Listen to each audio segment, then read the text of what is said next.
okola kyamaanyi okugyekuumirako ensi Buganda. Anti munnange kuno kwe kwaffe era nga omusomi wo ndi Kabanda Musoke.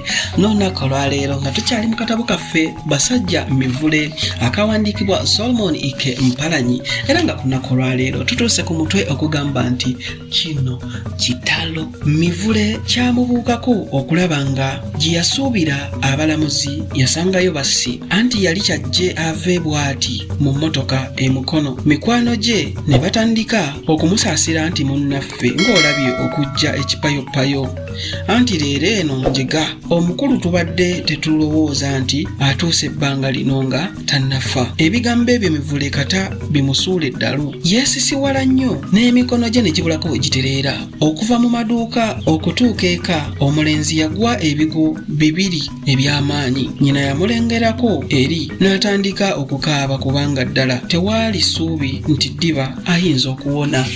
Mivule yatuuka kumpi ne kitaawe n'amutunuulira enkaliriza ng'alaba ayidde. Oluvannyuma kwe kufuluma ebweru okubuuza ku bantu abaali bazze okulaba ku munnaabwe, naye eby'okubuuza tebyaliwo wabula buli eyamutuukiriranga ng'amutegeeza nga muliraanwa waabwe bwasse kitaawe mbu olw'ekibanja ekyo tezigattwa. Yazza omulenzi ku bbali n'amugamba nti mwana wange, kitaawo ekigenda okumussa si kirala wazira kibanja kino.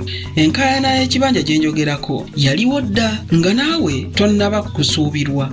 Ddiba oyo ne yeewuba nnyo mu mbuga ng'awoza ogw'ekibanja okutuusa omusango lwe yagusinga.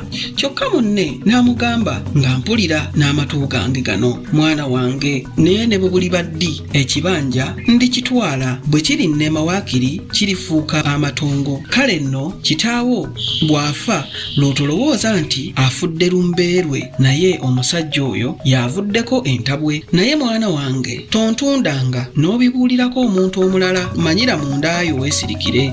Mivule yakigwako okutuukira mu bigambo eby'obulogo enkomo, ate bye yali tawulirangako nga bakadde be babyogerako. Buli eyafulumanga ng'azza Mivule ebbali kumunnyonnyola okutuusa lwe yeetamwa. Obudde bwe bwawungeera ng'abantu basigaddewo batono, Mivule n'agamba abaaliwo nti bannange, ekyandisinze kwe kutwala omulwadde emulago aleme kutufiirako wano. Omuvubuka yakuba mu nju kijjinja. Kitaabwe yennyini ye yasooka okugaana nga bw'anyeenya omutwe, n'abantu abalala ne balyoka basaanuuka ne boolekera Mivule ng'alinga zizza omusango. Awo omusajja omukulu we yasirisiza banne n'abagamba nti mwenna musirike male okutegeeza omwana ono kuba osanga tannategeera lumbe lutta kitaawe. Amangu ago ng'abaali mu nju bonna basirikidde ddala ng'abataliiwo. N'atandika nti Mivule mwana waffe, ebigambo oguddemu bigwe, tomanyi gye byava. Mukadde wo kye baamukola kyaludde okulabika. Mu kitundu kino ffe boolaba tuli bantu bakulu, naye bye twalaba mu maka gano twali tetubirabangako. Omuntu ataamanyibwa gye yava yaleeta ebyonziira ekiro n'abissa mu kisasi awo. Enkeera kitaawo bwe yaggulawo ati olwabikubako amaaso lwe lwamala, n'ajja ekifu ku maaso, emmeeme n'entandika okumuboyaana. Ekyavaamu kanzungu kumukwata. Awo nno teyavaawo ng'agwa, era zirobola we yamusanga nga takyawuuna n'akuba enduulu naffe we twabasangira, era eyatunula ku bintu biri ng'anyeenya mutwe. Ffenna boolaba twabulwa ekyokukola okutuusa lwe twayita omuganga, era ye yajjawo ebyetere byonna. Omusajja omulala kwe kugattako ng'agamba nti ye nga neddiba olwo akyali muntu, ndabanga tukuumako ntunnunsi. Mivule yalaba abantu bonna bamwolekeza bwe batyo amaaso, naye ebigambo n'abivaako. Abantu abasinga bwe bamala okuddayo ewaabwe, zirobola n'atandika okunyumiza mutabani we engeri olumbe gye lwakwatamu kitaawe. Mivule yalowooleza ekyokukola ne kimubula. Mu kaseera ako okutuusa oluvannyuma lwe yagamba nnyina bafulumeko ebweru. Nga bali eyo, omulenzi teyalina kirala kye yasaba nnyina okuggyako okumugamba nti, maama, newankubadde olumbe luno lwa ddogo, tusaana okutwala taata mu ddwaliro. Bw'afiira eyo si nsonga, anti mpaawo magombe gazza. Zirobola eyali ayimiridde bwe yawulira ebyo n'atuula n'agamba omwana we nti, mwana wange, ekirowoozo ky'oleese kikulu, kubanga baganda ba kitaawo bagenda kutunenya nti mwandimututteko mu ddwaliro. Liiso ddene bwa bukeesa nga ddiba akyalimu akassa, ajja kutwalibwa e Mulago.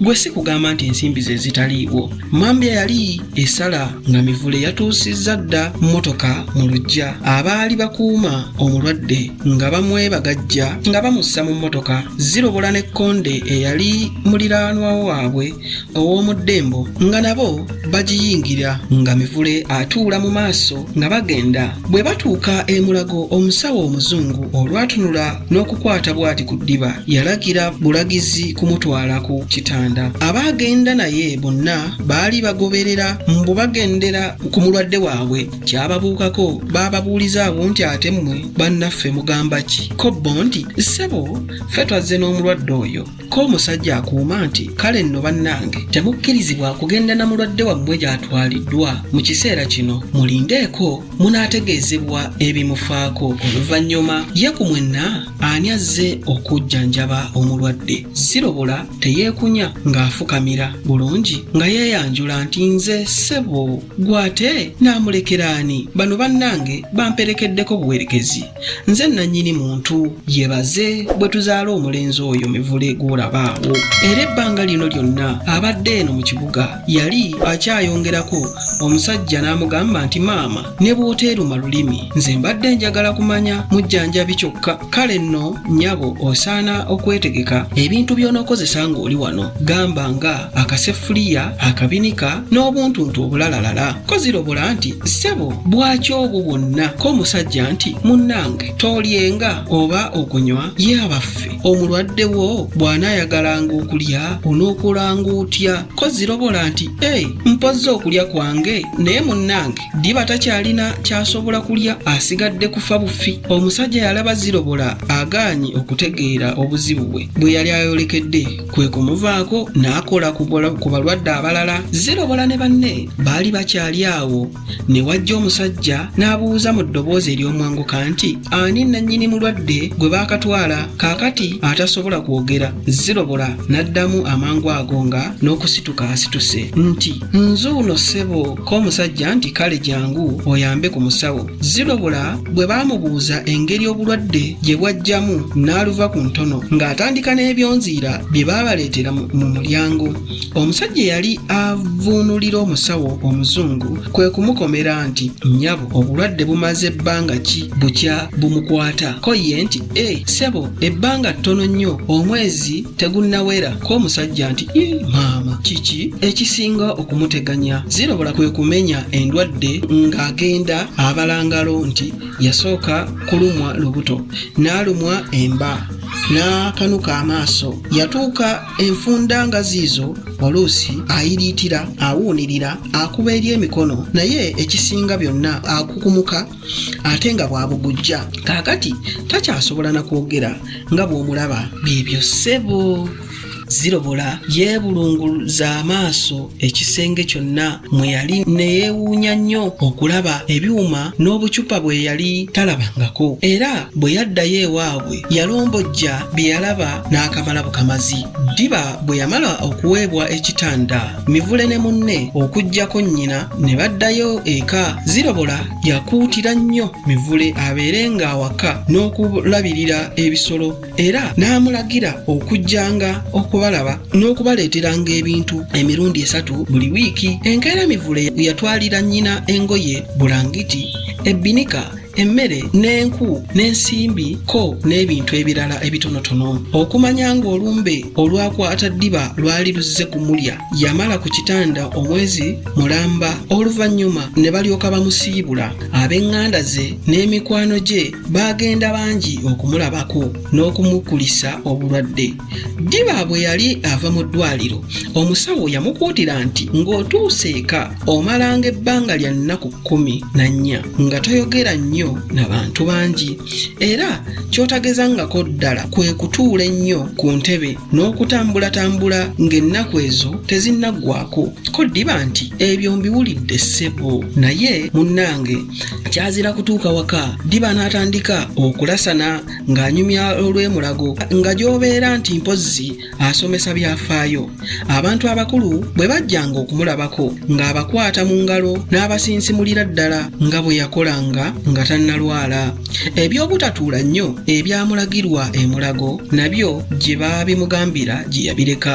Ebbanga waayita ttono Ddiba n'alumbibwa omusujja ate n'addawo wansi. Ku mulundi guno omusawo we eyajja ebyonziira mu luggya lwe yatuukibwako bukubirire ne bamugamba nti luno olukutte Ddiba lumutwala butwazi, naye abaffe kiki? Omusawo yasooka n'asiriikiriramu akaseera, oluvannyuma ng'amaze okukuba ennyo ensimbi n'agamba abaatwala ensonga gy'ali nti bye mbabuulira bye mutawonga nti lubaala nzita. Nabagamba dda nti Ddiba bw'ataave mu kibanja ng'ab'entaana basima, nze wano nakola nnyo Ddiba oyo bw'abeeredde mu ddwaliro, era tekuba kwewaayo nnyo singa z'embuyaga ezikunta. Ebintu ebyagala okutta Ddiba nabikwata, naye akagembe ke baasimba mu kibanja kaakuzisa abajjwa n'abazzukulu. Leka nzijanjabe Ddiba omulundi ogwokubiri, naye kasita akubanga ku matu nga ye n'abantu be bava mu kibanja.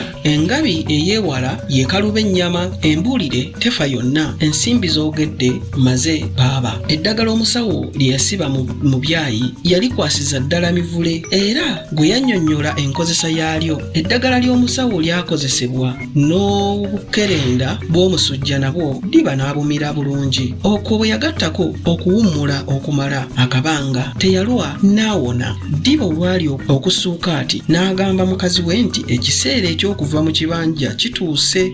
Bw'atyo kwe kusooka okugendako e Bugerere alabe ekibanja kye n'amaka ge nga bwe byali. Bwe yakomawo yagamba bugambi munne nti munnange zirobola, asiika obulamu tassa mukono. Olw'ebbiri tusaana tusitule engugu tugende e Bugerere, kubanga munnange olumbe bwe lulinziramu wano ng'ogwa namwandu bukutuukiridde. Ddala kituufu ekijja omanyi ekinyaga bitono, naye munnange ne Ddiba atayinza kulinda binaddirira, wabula ffe ebyo n'ebinaddako katubirinde mu kitundu kyaffe ekinaddako nga tukyali mu katabo kaffe Basajja Mivule akawandiikibwa Solomon Ike Mpalanyi, era ng'omusomi nkyali Kabanda Musoke ow'Ennakifuma akotokerabiranga munnange anti munnange nsi Buganda kuno okwekwaffe.